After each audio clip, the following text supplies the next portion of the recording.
Pemirsa yang di rumah, pernah tidak di suatu waktu merasa bahwa padahal mempunyai keinginan yang kuat tetapi selama bertahun-tahun tidak Allah kabulkan? Atau beberapa minggu, beberapa bulan tidak Allah kabulkan? Bisa jadi salah satunya adalah begitu banyak dosa yang kita punya, tapi tidak ada upaya untuk kita meminta ampun kepada Allah sehingga sekat untuk doa dikabul jadi lebih tebal gitu ya. Nah, lalu bagaimana caranya supaya kita kembali bisa menjadi hamba yang mendapatkan apapun yang kita inginkan dari Allah Subhanahu wa taala? Kita akan segera mengetahui. Ada sebuah riwayat yang menarik yang akan disampaikan oleh Pak Ustadz. Silakan, Pak. Ya baik, terima kasih. Ya berkaitan dari hasil tobat sudah ya. Hasil tobat, Allah itu akan mencintai, akan mengabulkan doa-doanya. Kemudian nanti telah diaplikasikan oleh dia, akhirnya dia itu setelah dia tobatnya diterima dengan ciri-ciri tadi ya, putus dari orang-orang yang ngajar dan sebagainya, yang jelas dia ada perubahan. Nah, dalam Al-Quran ada sebuah ayat, al-waladina idza fa'alu fahisatan aw dzalamu anfusahum zakarullah fastaghfaru lidzunubihim. Nah, jadi begitu orang berbuat maksiat itu harus banyak bertobat kepada Allah dan istighfar. Artinya mengucapkan istighfar. Istighfar itu artinya salah satu pengungkapan kata astagfiru Allah kan, astagfirullah.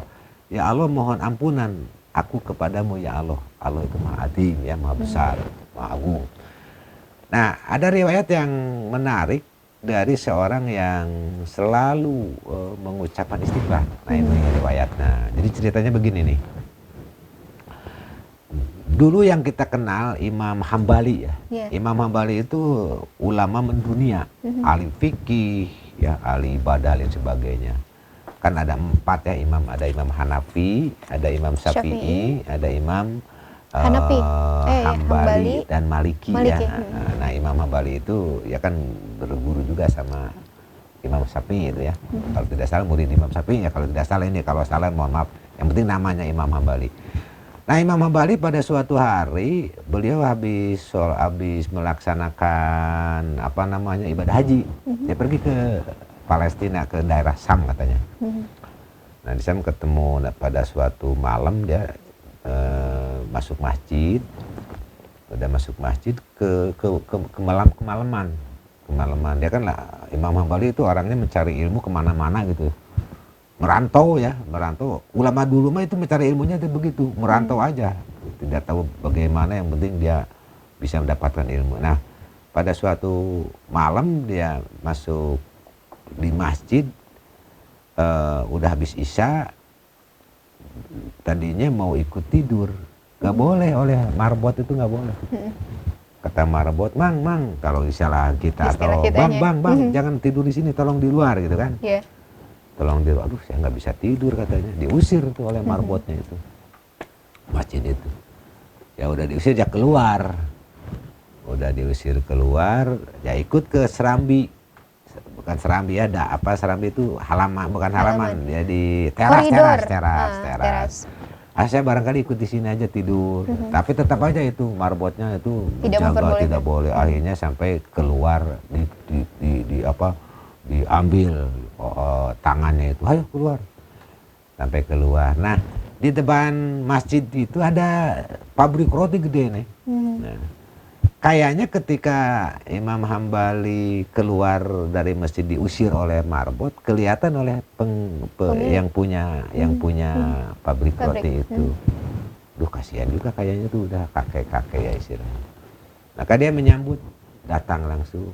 Ya, Syekh gitu kan, dulu kan bapak atau ini dibilangnya Syekh itu yang lebih atas, yang lebih tua, dihargai gitu. Hormat ya. Gitu. Nah, Syekh, ada apa katanya? Aduh, saya tugas ke malaman, mau ikut tidur di masjid nggak bisa. Ayo udah saya aja di sini di pabrik gitu. Ya bawa ke pabrik oleh tukang roti itu ya, Imam Hambali. Nah, udah masuk di pabrik, dia dikasih makan. Ayo Bapak silakan makan dulu. Oh bagus, saya udah tidur aja di sini seadanya, kata yang punya pabrik itu.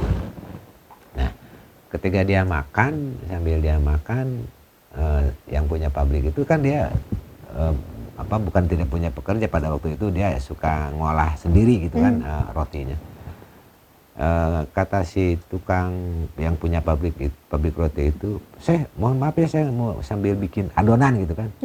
Ngambil neng itu ngambil baskom, kalau sekarang baskom dulu.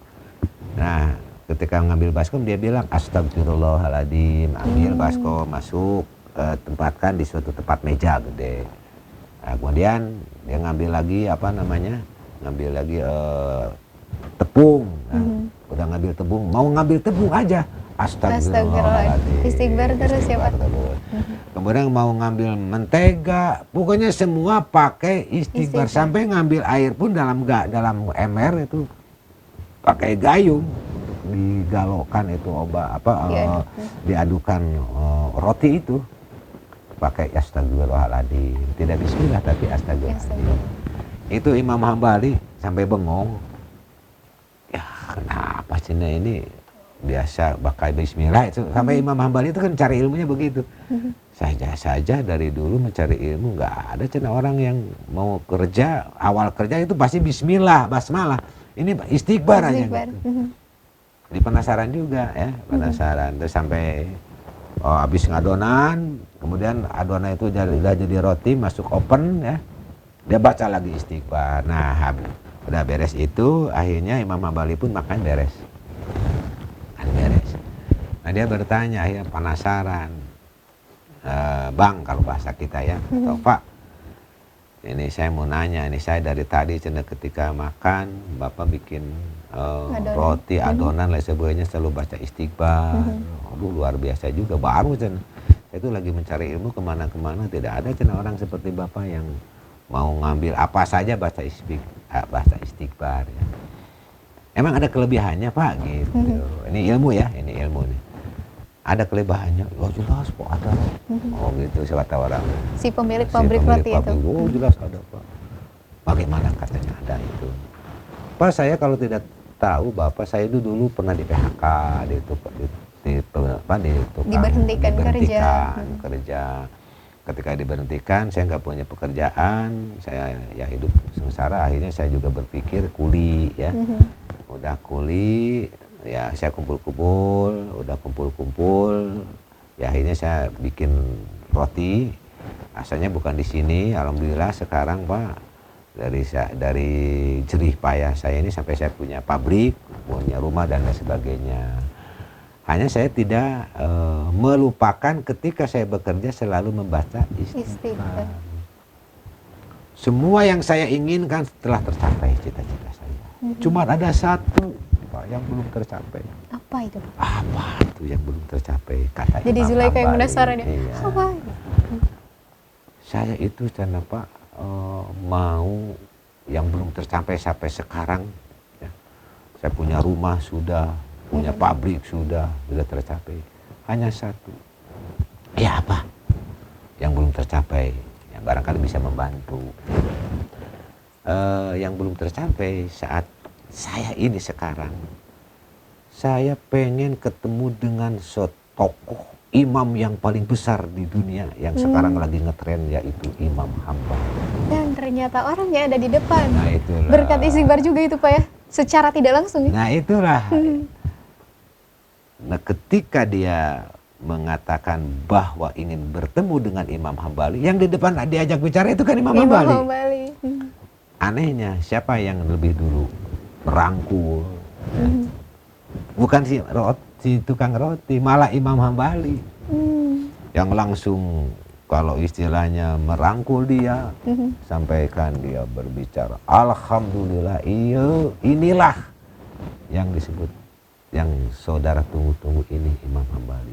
Baru saya mendapatkan ilmu dari istighfar sehingga bisa tercapai cita-cita yang dia inginkan. Sampai pun ya kan tidak sengaja juga ketemu dengan, nah itu kan ilmu buat Imam Hambali. Imam Hambali seorang ulama besar, kan tidak tahu ini yang dibaca. Ya mungkin bismillah aja. Tapi ternyata istighfar itu pengaruhnya sampai cita-cita dia, dari di PHK sampai punya rumah, ya dari kuli sampai punya rumah, sampai punya pabrik, dan dia sampai juga cita-citanya pengen ketemu dengan imam yang mendunia, artinya Imam Hambali. Allah mempertemukan itu dari istri. Tetap bersama kami di Cahaya Iman.